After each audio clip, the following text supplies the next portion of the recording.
I'm Cher Calvin. And I'm John Finolio. Micah has this night off. Dozens of heavily armed federal agents, including National Guard troops, swarmed MacArthur Park this morning, creating panic and fear. Mayor Bass and Governor Newsom denounced their actions as political theater meant to scare the community. Rachel Menatop is live from downtown L.A. with details. Rachel? Good evening, Mayor. You said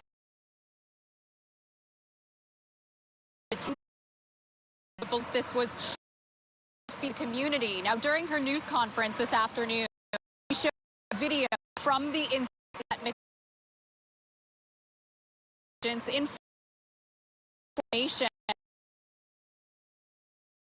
crossed inside the park. There was a summer camp in session at the time, and kids were ushered into a nearby building to try to shield them from what was happening. More than 4,000 California National Guard and hundreds of U.S. Marines have been deployed to L.A. since June. This was against the wishes of Governor Newsom. Here's a tidbit from today's news conference with the mayor. To me, this is an example of the administration chaos by deploying what looked like a military operation in an American city.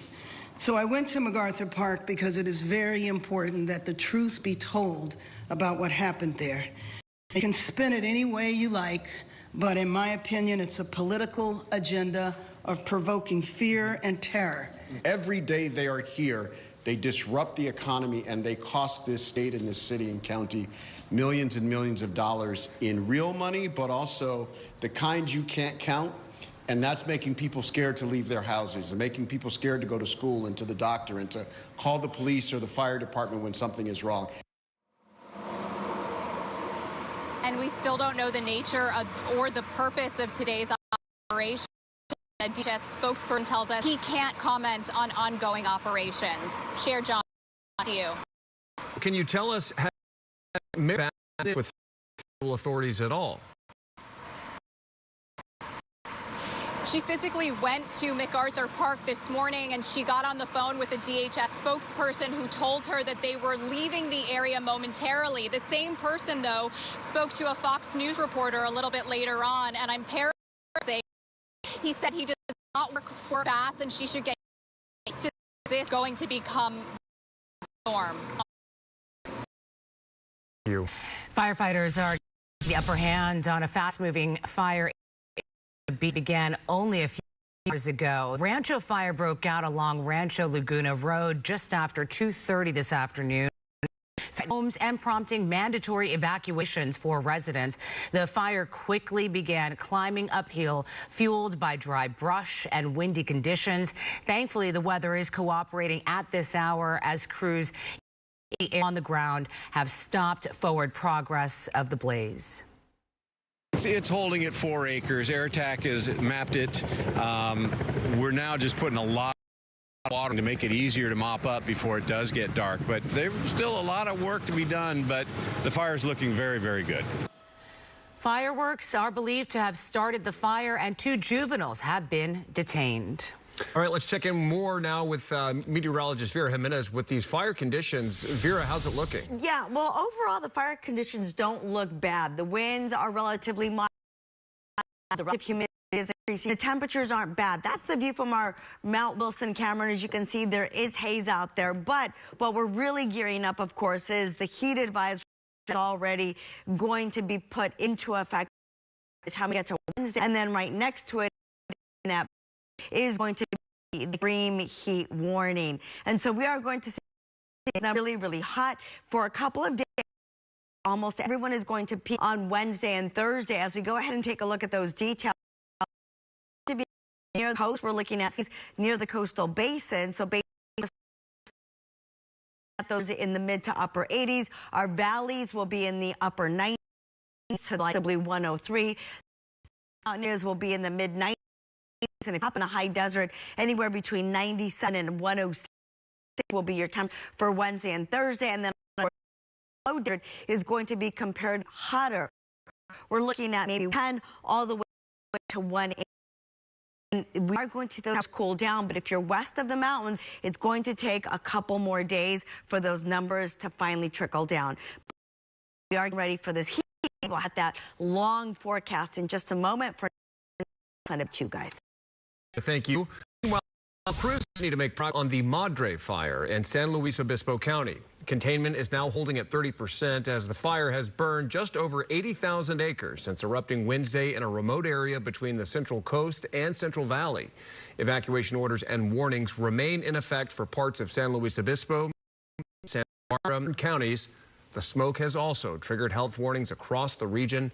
The cause is still under investigation. The scars from the Eaton and Palisades fires remain 6 months after the January firestorm. But from the ashes, these communities are beginning to rebuild, but there is still a long way to go. And we are a closer look at how the recovery effort is taking shape. KTLA's Courtney Friel has more from Altadena. It's been a long 6 months for those affected by the Eaton and Palisade wildfires. And while city officials say 80% of residential sites have now been cleared, evidence like burnt cars, charred signs, bulldozers remain. Smell of smoke shows how things are nowhere near back to normal in Altadena or Pacific Palisades. Governor Gavin Newsom came to town to mark the milestone and highlight the progress and hear concerns. None of us are naive that there are parcels remaining that need debris removal. There are close to 2,000 people that have chosen their own debris removal, and there are commercial properties that are independent of the process. The one now imperative is to try some hope for those that may have lost it. As for the rebuilding process, the city has approved 1/3 of some 600 permit requests. Catherine Barger tells us she's helping streamline the process and staying involved. We still have a lot of work to do, and so I want there to be this understanding that we are kind of going to take a step back now. Right now, it's an all hands on deck, and it remains an all hands on deck. Courtney Friel, KTLA 5 News. 6 months after the fires, developer Rick Caruso is criticizing the local response, calling out Mayor Bass and telling the rapid pace of rebuilding. We're eager to work with our local officials, but we'll work around them or through them if they continue to be ineffective and keep the public in the dark. Caruso posting that video on X today with the caption, quote, "We deserve better," saying thousands of homes were destroyed, yet fewer than 100 building permits have been issued. He continues praising the Army Corps of Engineers for doing an amazing job clearing them, before saying the city has failed to create the expedited permit process it promised. Residents are stuck in endless red tape at City Hall. Meanwhile, members of Eaton fire survivors are urging state officials to hold insurance companies accountable, for the state to expedite investigations into mishandling of claims and to delay any decision that would allow insurers like State Farm to hike rates further. It has been disrespectful, disheartening, and predatory. Trying to get through all the paperwork and the insurance and getting things done on the property and who's